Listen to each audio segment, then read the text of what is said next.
Hey BookVerse, so today we're going to do something a little different. We are going to do a video on Wondercon 2022. We were out there this past weekend and we had a ton of fun. It was great to be out to a convention again. It's been probably 3 years since 2019 since we were able to go to conventions because of COVID. So it was really fun to go out and experience the event again.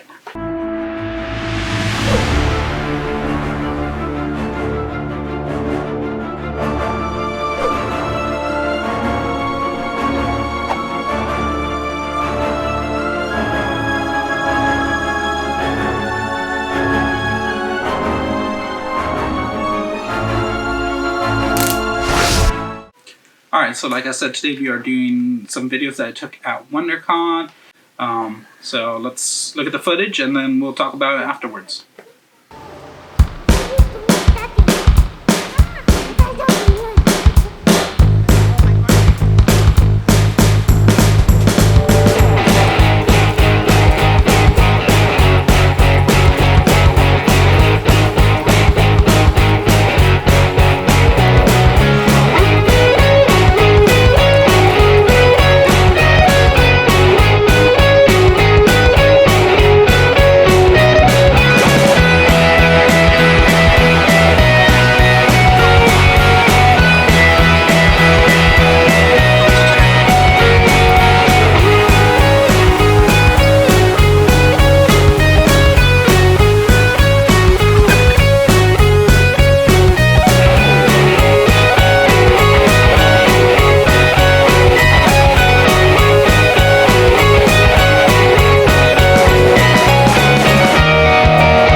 So I hope you guys enjoyed some of that footage. I'm doing everything handheld, so it gets a little shaky here and there, but I just kind of want to grasp what kind of the event was and the inside of the exhibit hall, some outdoor stuff, all the cosplay, some booths, you know, just kind of give an idea of what the con is. So again, this is the first time we've been able to go to a convention since 2019.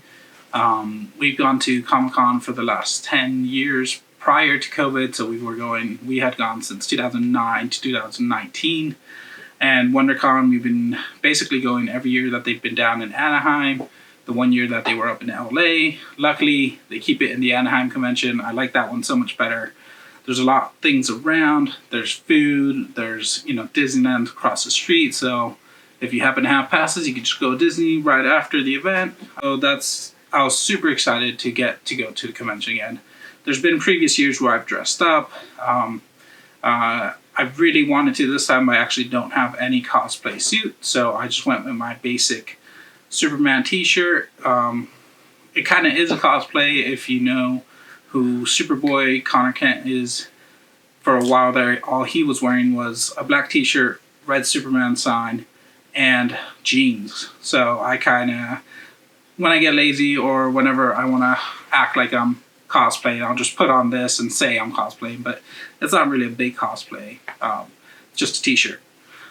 But I did love seeing all the people dressed up. There's a ton of people. It was really cool. There's a wide range from DC, Marvel, anime, just anything and everything, which is always great to see.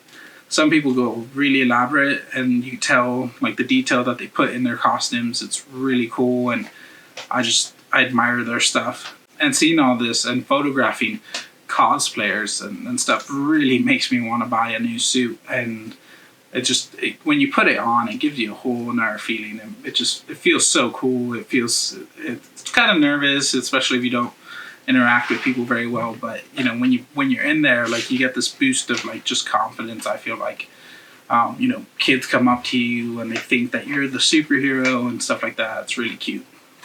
As far as the convention itself, again, we're still coming out of COVID, and so I feel like it was still a little smaller than usual. We didn't have any of the big companies out there this year. DC didn't have a booth, Marvel didn't have a booth, Image didn't have a booth. I didn't even see a booth with Dark Horse. It was a lot of indie comics, which is kind of cool sometimes, but I do miss the like bigger feel that you would get when these big companies would show up and support the smaller conventions. They all go to Comic-Con, but WonderCon was still one of the ones where it's a little easier to get tickets, and you still get some of those really big things that you would get at Comic-Con. So I was a little disappointed that they didn't have that. There's a ton of indie stuff, like I said. It was more or less the same size. I think it was a little smaller, a little less packed than usual. But it was still a lot of fun to go. I went, and my kids and my fiance, we all had a great time. My daughter dressed up. She dressed up as Raya. We got her a costume, and she had a fun time. And so I was just really happy to see her like be in costume and how much she loves being in costume. And I can't wait to put Grayson in one too. And eventually we can all do just cosplay and suit up. So I'm excited for all that. There was a lack of comics at WonderCon. There was a very small area where they actually had comics, and most of them are just kind of like old Golden Age, Silver Age comics where they're the single issues, you buy them. But I feel like there's a lot of like missing comics. There's a lot of like artist alley stuff. There's a lot of like independent kind of selling people, resellers and stuff like that. But one thing I've always loved is like the comics part of it, and that's what gets me super excited. So I was a little bummed up. There's so little this year of comics at WonderCon. Of course, it's always hectic. There's a lot of people, even in the smaller sense. This year, there's still a ton of people. Lines get long. Food gets crazy. Like, it's just so hard to like maneuver, especially if you have a stroller, and we have a double stroller, and like that's so hard to maneuver. One day we'll go back to just kind of being just us without the strollers and the extra backpacks and extra snacks and all that, and it's gonna make it a lot easier. But until then, we work through it and we get it done. We made it through the entire convention, from we got there when it opened all the way till the Masquerade Ball at night. So the kids held up, and it was really cool. So typically conventions have panels. They have the exhibit hall where all like the vendors and kind of like the promotional stuff is. The panels kind of show you specific like TV shows or comics or whatever niche thing is. It's like 45 minutes or so. There wasn't any big panels I really want to go to. Superman and Lois were there, the TV show, but I'm not into that show yet, so I didn't want to go and get a bunch of stuff spoiled for me. And then the outside, you know, a lot of the cosplayers like to hang out. They're very friendly. They're very open. As long as you're respectful, they're cool too.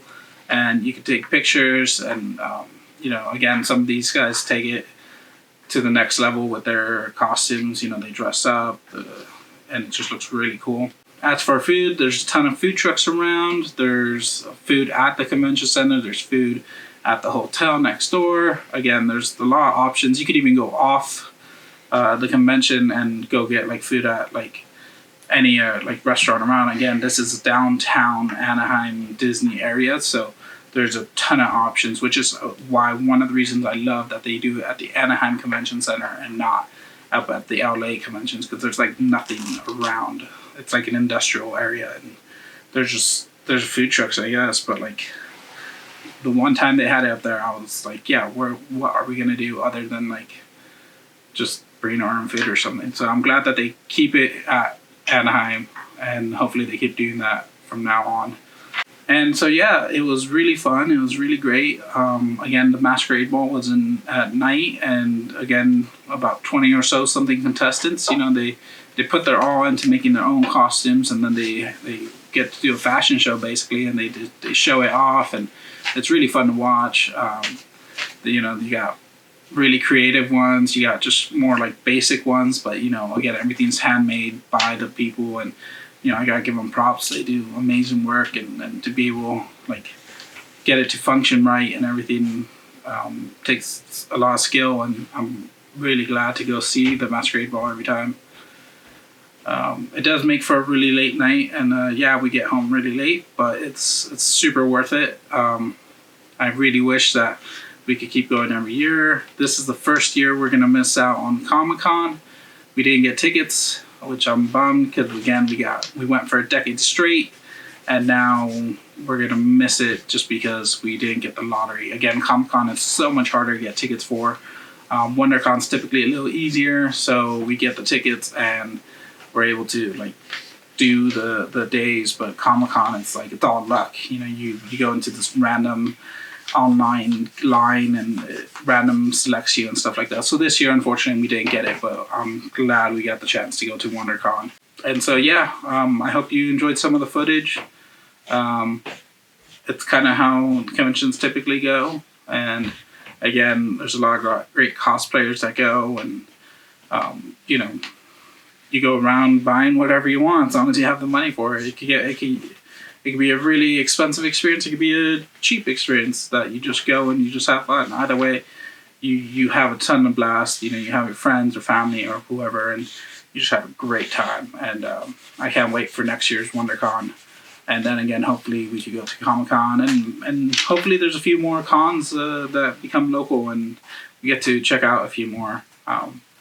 So that's kind of my review on WonderCon, and kind of some footage on what it's all about and how typically it goes. And I just want to share that with you guys. I know this isn't reviewing a book, but again, WonderCon kind of encapsulates all books, comics, all the nerdy kind of things that this channel's all about. So I just kind of wanted to show what WonderCon was about and share my experience with you guys.